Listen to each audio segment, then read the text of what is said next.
À l'occasion de la Journée internationale des droits de la femme, l'honorable Nguessan Ifrazi, député de Yopougon, s'est adressé aux femmes du monde, mais particulièrement à celles de la Côte d'Ivoire et singulièrement à celles de Yopougon. C'était le mercredi 8 mars 2023. Chers frères, chères sœurs, chers amis de la presse nationale et internationale, je voudrais vous dire merci pour votre présence en cette grande journée internationale des droits de la femme. Oui, pour nous, femmes, c'est une grande journée, c'est une journée de révolution, c'est une journée qui est très importante parce que en ce jour, la communauté internationale a pu faire cause pour nous et a décidé de nous consacrer une journée tout entière au cours d'une année et cela est vraiment très important. Je voudrais donc, en cette journée internationale des droits de la femme, saluer les efforts fournis par la communauté internationale dans l'accomplissement des femmes et des jeunes filles de tous les horizons des 4 coins du monde entier. Oui, en effet, beaucoup a été fait, mais il y a encore beaucoup qui reste à faire. J'ai dit beaucoup a été fait parce que quand on voit les conférences qui ont été convoquées par la communauté internationale, en commençant par le Mexique en 1975 pour aboutir à Beijing en 1995, il ne faut pas également ignorer les conférences qui ont eu lieu à Copenhague, à Nairobi, l'accord de Maputo. Mais toutes ces conférences étaient surtout importantes parce qu'elles permettaient de réfléchir sur la condition de la femme actuelle, de la femme future. Elles permettaient également de mettre en place, d'établir vraiment un canevas de développement intégral et complet de la femme. Mais beaucoup encore reste à faire parce que nous constatons que les femmes sont encore victimes de violences. Des violences verbales, des violences physiques, des violences morales. Et cela n'est pas fait pour arranger les choses. Il y a également des inégalités structurelles, des inégalités sur le plan politique, des inégalités sur le plan socio-économique. Et cela n'est pas fait pour encourager les femmes. Je voudrais également saluer les efforts que les femmes même font. Parce qu'en tant que femmes, nous savons que nous devons travailler doublement pour être pris en compte, pour que cette chaîne de valeur nous soit vraiment soit notre avantage.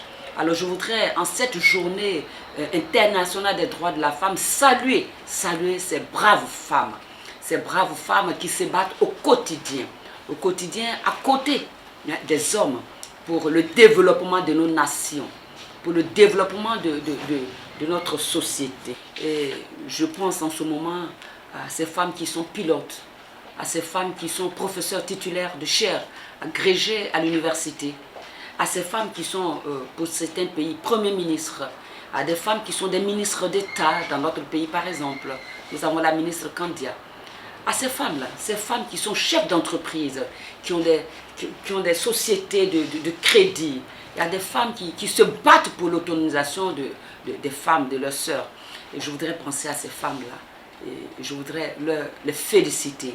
Et leur dire que la communauté internationale, la communauté nationale vraiment compte sur elles. Au-delà de cette fête-là, qu'est-ce que nous pouvons retenir? Nous pouvons retenir que ces femmes qui, au début de l'autre siècle, ont commencé à se battre pour leur émancipation, pour le changement de leurs conditions de vie, elles nous ont inculqué, nous les femmes d'aujourd'hui, des valeurs. Nous inculqué des valeurs de force, des valeurs de prise de décision. Parce que c'est important, c'est lorsque nous faisons une rétrospective que nous avons la force de nous battre. Nous pouvons prendre ici en Côte d'Ivoire le combat que nos mères ont mené à Bassam pour faire libérer nos pères à l'époque qui avaient été injustement emprisonnés. Des femmes qui se sont battues pour le droit, pour la justice du moment. Et cela est très important. Au-delà du fait que cette journée internationale des droits de la femme célèbre les réalisations sociales, économiques, culturelles et politiques des femmes, elle doit être perçue comme un appel lancé à l'endroit des gouvernants à agir davantage en faveur du renforcement de l'égalité femmes-hommes et de l'autonomisation des femmes et des jeunes filles. Le thème choisi par l'Organisation des Nations Unies pour l'édition 2023 de la Journée internationale des femmes, à savoir pour un monde digital inclusif, innovation et technologie pour l'égalité des sexes, vient à point nommé. Car la transformation numérique progresse à un rythme exponentiel et a des répercussions sur l'ensemble des systèmes de production, de gestion et de gouvernance. Pour des pays comme le nôtre, où l'économie repose essentiellement sur l'agriculture, le numérique peut jouer un rôle important dans la concrétisation de la sécurité alimentaire et de la nutrition, dans la réduction de la pauvreté et dans l'amélioration des moyens de subsistance, en particulier dans les zones rurales, car dans nos pays et surtout dans nos régions, 90% des femmes exercent dans les zones rurales et dans l'agriculture. Grâce aux différentes propositions de valeur qu'elles offrent, ces technologies peuvent contribuer à l'égalité des sexes en levant les différents obstacles qui compromettent la participation des femmes dans les chaînes de valeur agroalimentaires et en offrant de nouveaux moyens et de nouvelles voies pour l'autonomisation socio-économique des femmes.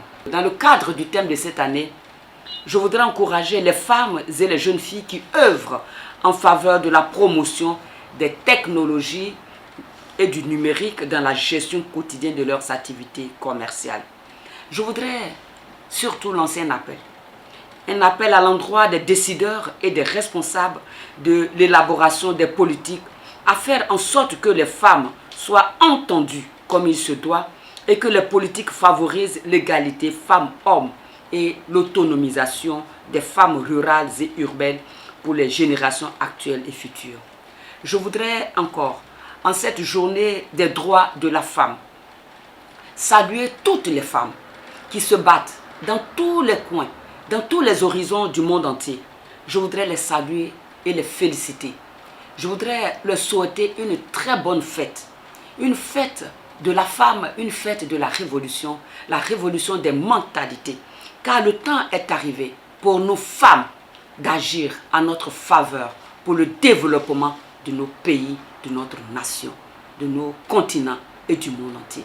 Et que la voix de la femme soit perçue comme la meilleure voix dans tous les systèmes politiques dans le monde entier. Bonne fête à toutes les femmes. Je vous remercie.